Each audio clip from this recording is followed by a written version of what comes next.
अगले पैनल में हम कुछ खास लोगों को यहाँ पर बुलाएंगे, उनको मैं मंच पर आमंत्रित करना चाहूंगी और उनसे यहाँ पर इंडस्ट्रीज को लेकर सवाल जो है वो यहाँ पर किया जाएगा। सौरभ सिंघल साहब को मैं आमंत्रित करना चाहूंगी, वाइस प्रेसिडेंट है वेडिंग एसोसिएशन के। बहुत स्वागत आपका। इसके साथ ही मनीष अग्रवाल जी भी इस वक्त मंच पर आ जाइए, अध्यक्ष है वेडिंग एसोसिएशन के, प्लीज मंच पर आइएगा। इसके साथ मैं मंच पर आमंत्रित करना चाहूंगी कमलप्रीत सिंह को, महासचिव artist guild association Uttar Pradesh. Please sir, Kamalpreet Singh ji please मंच पर आइएगा। और ये गणमान्य लोग जो कि इंडस्ट्रीज में एक बहुत बड़ा अहम किरदार निभा रहे हैं आगरा के परिप्रेक्ष्य में, उनसे हम तमाम चीज़ें जो हैं वो जानने की कोशिश करेंगे। कमलप्रीत सिंह जी इस वक्त जहाँ भी है प्लीज़ मंच पर आ जाएगा। और क्योंकि ये पैनल हम अब आगे बढ़ा रहे हैं, मैं मंच पर अपने सहयोगी जयप्रकाश को भी आमंत्रित करना चाहूँगी ताकि इस पैनल को हम आगे बढ़ाएं, चर्चाएं जो हैं वो हम आगे यहाँ पर संचालित कर पाएँ। Jayprakash, over to you. तो हम कार्यक्रम के अब आखिरी पड़ाव पर आ गए हैं। ये हमारा आखिरी पैनल है और फिर हम, क्योंकि हमारा मकसद था, हमने पॉलिटिकल लोगों से बात की, जनप्रतिनिधियों से सवाल जवाब किए आगरा के बारे में, मिशन 2027 के बारे में बात की, और इसके अलावा जो टूरिज्म नगरी है, क्योंकि यहाँ सैलानी आते हैं, यहाँ विदेशी सैलानी काफ़ी तादाद में आते हैं, तो उस पर भी हम बात कर रहे हैं। और देखिए वेडिंग एसोसिएशन के लोग जुड़े हुए हैं, अब तो शादियों का सीजन है, बहुत सारे इवेंट्स हो रहे हैं, उस पर भी हम बात करेंगे। मनीष जी हमारे साथ जुड़ गए हैं जो अध्यक्ष हैं, सौरभ सिंघल जी हैं वाइस प्रेसिडेंट हैं हमारे साथ जुड़ गए हैं, और हमारे तीसरे खास मेहमान भी जुड़ गए हैं। मनीष जी, पहला सवाल आपसे, वेडिंग एसोसिएशन अध्यक्ष है आप सर, तो अब तो खूब चांदी हो रही होगी आप लोगों की, सीजन चल रहा है। बहुत अच्छा। और मुझे लगता है कि आप, वो हमारे यहाँ कहावत है कि आपके मुंह में घी शक्कर साहब, चांदी बिल्कुल, चांदी सोना भी हो रहा है, और दोनों के रेट आप देख भी रहे हैं, चांदी और सोने के क्या रेट हैं, तो निश्चित ही हमारी तो पकड़ से बाहर है अभी। और रही सीजन की बात, सीजन बहुत अच्छा जा रहा है और पूरे यूपी की बड़ी एक इम्पोर्टेंस वेडिंग में हुई है, क्योंकि यूपी के एस्पेक्ट से बात करें तो डेस्टिनेशन वेडिंग्स यूपी की और बड़ी आकर्षित हो रही है और अच्छा सीजन है। इस बार हमारा नवंबर में जरूर कुछ तारीखें कम है, लेकिन दिसंबर अच्छा है, जनवरी अच्छा है और फरवरी अच्छा है। लेकिन मनीष जी, क्योंकि आगरा की बात करें तो लोग आगरा को चुनना चाहते हैं जो दूसरे जिलों के हैं या दूसरे राज्यों के लोग हैं, क्योंकि मोहब्बत की नगरी कहा जाता है, ताजमहल है यहाँ, और यहाँ तो विदेशी लोग भी आते हैं इसी को देखने के लिए। कभी तो अजूबों में शामिल था हमारा ताजमहल, तो इसलिए यहाँ उसको चुनते हैं शादी के लिए, कोई फंक्शन के लिए इस जगह को चुना जाता है। और आपको लग रहा है कि चुनते तो हैं लेकिन यहाँ बहुत ज़्यादा संभावनाएं नहीं है। बहुत अच्छा प्रश्न है। मैं पहले चुनने वाली बात पर कहता हूँ, अगर अंतर्राष्ट्रीय पटल पर देखें तो आगरा का अपना एक महत्व है पर्यटन के दृष्टिकोण से भी, क्योंकि दो इंटरनेशनल मोनूमेंट जिसमें कि ताज और फतेहपुर सीकरी, हमारे जिसको बुलंद दरवाजा कहते हैं फतेहपुर सीकरी का, दोनों आगरा जिला में स्थित हैं। और ताजमहल की वजह से पूरी एक इम्पोर्टेंस है। और वेडिंग का जो गेस्ट है हमारा, चाहे इंडियन वेडिंग से गेस्ट हो चाहे इंटरनेशनल वेडिंग का गेस्ट हो, वो आगरा की वजह, ताजमहल की वजह से आगरा को विशेष आकर्षित करता है। पूरे यूपी में अगर हम देखें तो 4 से 5 लोकेशंस हैं हमारे पास, जिसमें कि बनारस है और अयोध्या भी डेवलप हो रहा है, मथुरा वृंदावन है और आगरा है, और खासकर एनसीआर के लगे हुए 2 क्षेत्र और हैं। आगरा पूरे यूपी के वेडिंग का एक गेटवे है, एक डेस्टिनेशन का गेटवे है और इसका एक बड़ा महत्व भी है।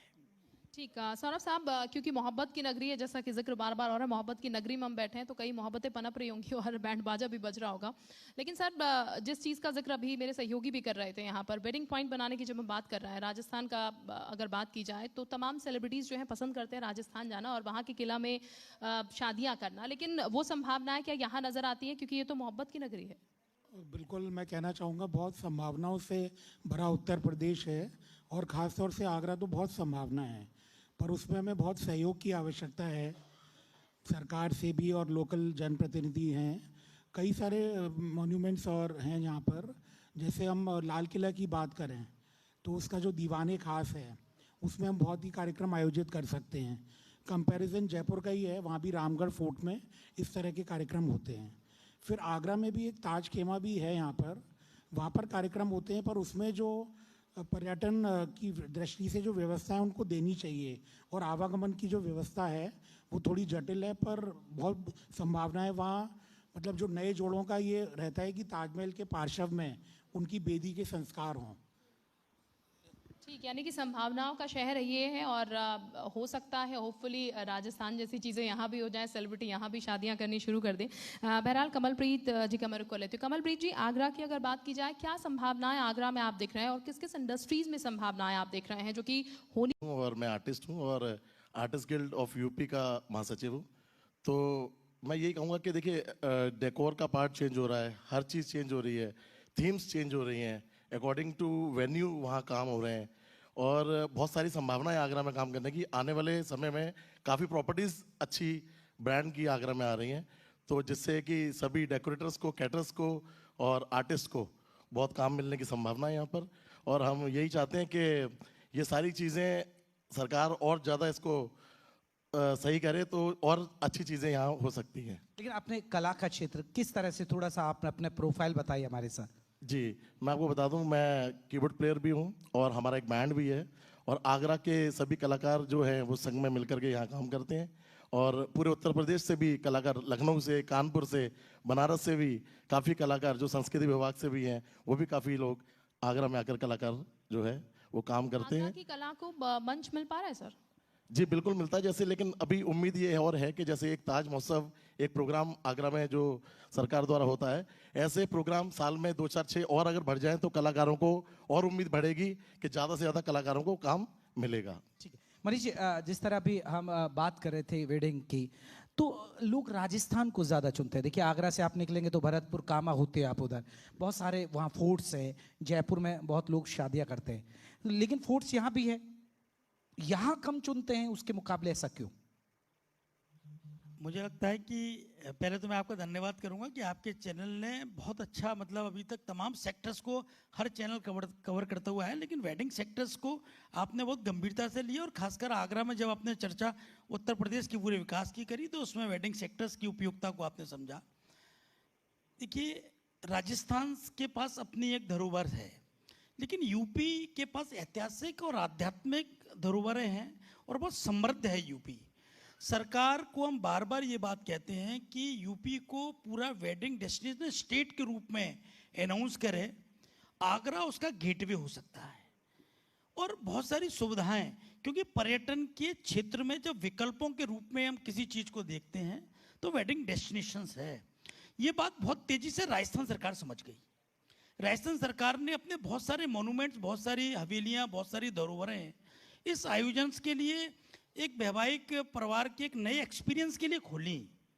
उत्तर प्रदेश सरकार को ऐसा सोचना होगा। जरूर मुझे लगता है पर्यटन विभाग से लगातार बातचीत है, माननीय मंत्री जयवीडी सिंह की भी बातचीत थी, उन्होंने कुछ ऐसी हवेलियां क्षेत्रों को एक पीपीपी मॉडल पर देने का काम कुछ शुरुआत की है।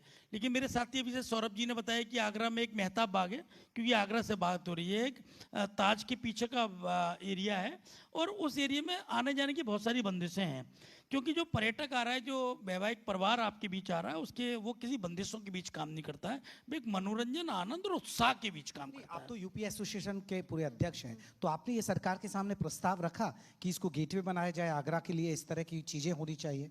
बिल्कुल, निश्चित हमने प्रस्ताव रखा है। माननीय मुख्यमंत्री से भी मेरी इस विषय में बातचीत हुई है, मैं व्यक्तिगत रूप से मिला भी हूँ और माननीय पर्यटन मंत्री से भी मेरी कई बार इस विषय में बात हुई है। उन्होंने अपने आने वाले पर्यटन नीति में, प्रभारी मंत्री भी हैं इस हाँ प्रभारी मंत्री में, और पर्यटन नीति में उन्होंने वैवाहिक उद्योग को, वेडिंग सेक्टर्स को एक नए तरीके से जोड़ने का प्रयास भी कर रहे हैं और उन्होंने कहा है कि हम इसको लेकर फोकस भी कर रहे हैं कि जैसे अभी सरकार क्या है, सरकार की मंशा अगर मजबूत हो, सरकार का भाव हो, जैसे अपने यूपी इन्वेस्टमेंट समिट देखा, यूपी इन्वेस्टर समिट में सरकार की मंशा बहुत मजबूत थी, सरकार ने पूरे देश भर से इन्वेस्टरों को यूपी की ओर आकर्षित किया है। तो ऐसी लगता है सरकार जब वेडिंग डेस्टिनेशन को, यूपी को अपनी मंशा में शामिल कर लेगी, अपने भाव में शामिल कर लेगी, तो बहुत तेजी से उत्तर प्रदेश के उन प्रमुख जिलों में काम बढ़ेगा और मुझे लगता है कि यूपी के जो 75 जिले हैं उनका जो काम बाहर जा रहा है वो यूपी में भी रुकेगा। चलिए, आपके हमारे मंच से आपकी आवाज जाएगी। सौरभ जी, आप क्या सुझाव देंगे इस मसले पर,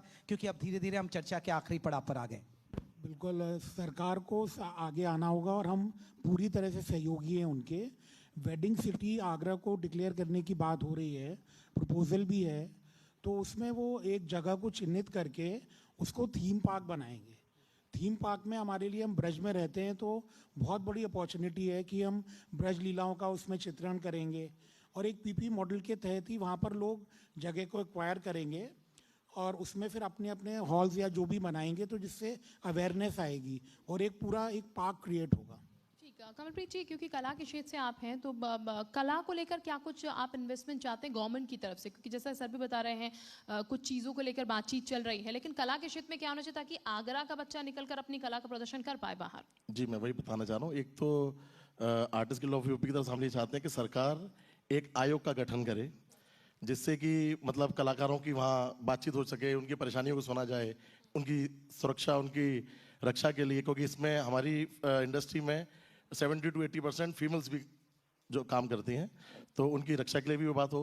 और मैं सरकार से एक चीज़ और चाहूँगा, जैसे कि बीमा योजना सबके लिए चलती है और आर्टिस्ट का जो वर्क है वो नाइट में ज़्यादा होता है, तो एक बीमा योजना इस तरीके से गवर्नमेंट को कलाकारों के लिए देनी चाहिए कि जिससे कि वो लेकिन लगता नहीं मुख्यमंत्री योगी आदित्यनाथ ने कला को बहुत बढ़ाया है, क्योंकि बहुत सारे महोत्सव होते हैं वहाँ, चाहे कोई भी समिट होता है तो वहाँ कलाकारों को बुलाया जाता है, और चाहे वो बुंदेलखंड की संस्कृति हो, कहीं की भी हो, पूर्वांचल की संस्कृति हो, तो वो वहाँ छटा बिखेरती है वहाँ। और मैं आपके चैनल से ये भी बताना चाहूँगा सर कि सभी कलाकारों को ये कहना चाहूँगा कि संस्कृति विभाग में अपना रजिस्ट्रेशन जरूर कराएं, क्योंकि जैसे कि सरकार ये बोलती है कि जो रजिस्ट्रेशन वाले आर्टिस्ट हैं उनको काम ज़्यादा से ज़्यादा मिलेगा, तो जिन कलाकारों ने अभी तक रजिस्ट्रेशन नहीं करवाए तो वो भी अगर जल्द से जल्द रजिस्ट्रेशन करवाएंगे। कला का इसलिए क्योंकि वो जी मीडिया के मंच से जुड़े, उन्होंने यहाँ प्रदर्शन किया, उनकी परफॉर्मेंस सरकार ने हाथों हाथ उठा ली, आज वो सरकार संस्कृति विभाग से जुड़े हुए हैं, ये एक फर्क देखा। बिल्कुल सर जी। चल अब आखिरी सवाल आपसे, आप हमारे मंच से हम उत्तर प्रदेश की बात आगरा से कर रहे थे, इस पर आप क्या कहेंगे? क्या वाकई में आगरा का विकास हुआ? अगर नहीं हुआ तो अभी क्या कुछ और जरूरत है? नहीं, निश्चित बहुत अच्छा विकास आगरा का हुआ है, बहुत सारी संभावनाएं भी हैं। मैं बस सिर्फ आपके मन से ये बात जरूर कहूँगा, सरकार जरूर वेडिंग सिटी जरूर एक बनाए कुछ प्रमुख लोकेशंस में, वहाँ पर लगभग 101 एकड़ का एरिया लगभग सरकार अपने आप को दे, काम पर ही फोकस है। हाँ, मतलब ये मैं इसलिए भी कहना चाहूँगा क्योंकि स्टेक होल्डर्स इसमें लेने को तैयार हैं। वेडिंग सिटी से क्या होगा कि एक जगह पर अभी आप लगातार देखते होंगे किसी भी शहर के स्ट्रक्चर में सरकार की तरफ से अपना कोई मैरिज होम वेन्यूज के इनिशिएट किसी भी योजना में नहीं है, तो ये सब प्राइवेट वेन्यूज बनते हैं। तो ऐसी स्थिति में सरकार जब वेडिंग सिटी या वेडिंग का कोई लैंड एरिया हमें देती है अपनी योजनाओं के माध्यम से, तो स्टेक होल्डर उसमें लेंगे और विभिन्न अपने प्रयासों से वहाँ पर अलग अलग थीम, जैसे सौरभ जी हमारे साथी ने कहा कि हम थीम के साथ पूरे उसको डेकोर कर सकते हैं और ग्राहक वहाँ पर उस वेन्यू पर आएगा तो शहर का एक जाम की व्यवस्था, शहर में एक सुरक्षा की व्यवस्था और एक स्थान चिन्हित होगा कि जहाँ पर वैवाहिक रस्में पूरी होती हैं। तो ऐसे एक वेडिंग सिटी की जरूर बात करेंगे और पूरे यूपी को वेडिंग डेस्टिनेशन स्टेट के रूप में सरकार से चाहेंगे अनाउंस करें और उसका आगरा गेट भी हो। धन्यवाद। चलिए सर, बहुत बहुत शुक्रिया आप तीनों का, खास मेहमानों का हमसे चर्चा की, और हमारी उम्मीद यही है कि इस मंच से सरकार तक आपकी बात पहुंचे और सरकार इस ओर ध्यान दे। हालांकि बहुत वेडिंग सेंटर्स बन रहे हैं, चाहे वाराणसी देख लीजिए, लोग वहां भी जा रहे हैं, बहुत जगह है, तो बहुत अच्छी बात है। बहुत बहुत शुक्रिया sir, thank you so much. बहुत शुक्रिया सर आपका समय देने के लिए। मंच पर प्लीज़ आप रहिएगा। मैं चाहूँगी इस वक्त जी उत्तर प्रदेश उत्तराखंड के संपादक महोदय मंच पर आएँ और मोमेंटो दिया जाए हमारे गेस्ट को जिन्होंने अपना कीमती समय दिया और सहयोग दिया। जी उत्तर प्रदेश उत्तराखंड का ये मंच उनकी वजह से सच पाया। आपका बहुत शुक्रिया। और इस वक्त मोमेंटो देकर हम उनको यादगार एक देना चाह रहे हैं इस कार्यक्रम की। और इस वक्त मोमेंटो जो है फिलहाल यहाँ पर मनीष अग्रवाल जो कि प्रदेश अध्यक्ष हैं वेडिंग एसोसिएशन के, उनको दिया जा रहा है। और कुछ और ख़ास मेहमान भी हमारे साथ यहाँ पर बने हुए हैं जिनको मोमेंटो हम देना चाहेंगे। इस वक्त सौरभ सिंघल साहब, उपाध्यक्ष वेडिंग एसोसिएशन के, मोमेंटो उनको भी इस वक्त हम दे रहे हैं यादगार इस कार्यक्रम की, क्योंकि बहुत सहयोग उनका भी रहा है इस कार्यक्रम को सफल बनाने के लिए। और आगरा में तो निश्चित तौर पर सहयोग उनका रहा है, क्योंकि इंडस्ट्रीज़ में लगातार काम कर रहे हैं और लगातार आगरा को तरक्की की तरफ आगे ले जा रहे हैं। कई चीज़ें हैं जिनकी ज़रूरत है आगरा में, उसको भी उन्होंने रखा। कमलप्रीत सिंह जो कि कला के क्षेत्र से आते हैं, आर्टिस्ट गिल्ड से, वो भी लगातार कला के क्षेत्र में विकास की और आगे आगरा को ले जाने की कोशिश कर रहे हैं। तमाम संभावनाएं जो है उसी को लेकर तलाशी जा रही हैं आगरा में। और हमारे साथ इस वक्त मंच पर मैं कुछ और लोगों को भी बुलाना चाहूँगी जिनको मोमेंटो देकर हम सम्मानित करना चाहेंगे। सचिन जी हैं शंकर एडवर्टीजमेंट से, प्लीज़ आप जहाँ भी है मंच पर आ जाइएगा। सचिन जी, उनको भी मैं चाहूँगी मोमेंटो देकर इस वक्त सम्मानित किया जाए जी उत्तर प्रदेश उत्तराखंड के संपादक महोदय की तरफ से। इस वक्त कुछ और लोग हैं, सचिन जी शंकर एडवर्टीजमेंट से प्लीज मंच पर आएगा, और इसके साथ ही मनोज जादौन जी प्लीज मंच पर आएगा, आगरा रॉयल के चेयरमैन है मनोज जी, और अरुण लावण्य राष्ट्रीय अध्यक्ष युवा शक्ति संगठन प्लीज मंच पर आइएगा। मोमेंटो हम देना चाहेंगे इस वक्त उन्हें भी, ये जो कार्यक्रम है वो सफल हो पाया है इन तमाम लोगों की वजह से जिनको हम इस वक्त सम्मानित कर रहे हैं। मोमेंटो एक तरीके से उन्हें हम दे रहे हैं, इस कार्यक्रम की यादगार जो है उन तक हम पहुंचा रहे हैं, क्योंकि ये मंच सजा तो इन लोगों का खास सहयोग रहा और इसकी वजह से हमारा ये कार्यक्रम जो है बहुत बेहतर तरीके से संपन्न आज हो पाया है।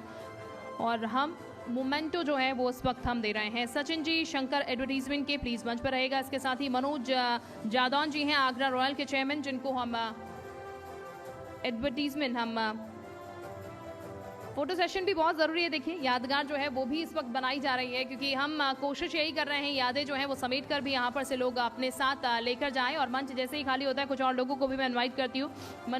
अरुण जी इस वक्त, अरुण लावण्य जी मैं चाहूँगी, अध्यक्ष हैं, राष्ट्रीय अध्यक्ष युवा शक्ति संगठन के, प्लीज मंच पर आइएगा आप भी। और मोमेंटो जो है हम अरुण लावण्य जी को भी देना चाहेंगे इस वक्त यादगार इस कार्यक्रम